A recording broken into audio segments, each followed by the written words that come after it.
जी बिस्मिल्लाहिर्रहमानिर्रहीम। अस्सलाम वालेकुम नाज़रीन, आप देख रहे हैं AR न्यूज़ लाहौर।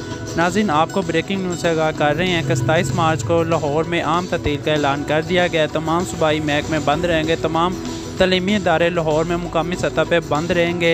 यह ऐलान इस वजह से किया गया है कि बहुत बड़ा हर साल उर्स मुनक़द किया जाता है, जिसका नाम मेला मादुलाल हुसैन अलमारूफ मेला शालामार भी बहुत ज़्यादा मशहूर है।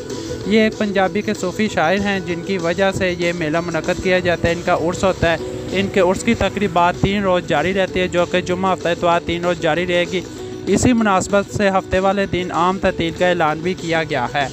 हज़रत मादुलाल हुसैन बहुत ज़्यादा मशहूर तरीन सूफियाना तौर पर एक अल्लाह के वली थे, बुजुर्गान दीन थे। इन्होंने बहुत सारे लोगों को अल्लाह और अल्लाह के रसूल सल्लल्लाहु अलैहि वसल्लम की तरफ रग़बत दिलाई।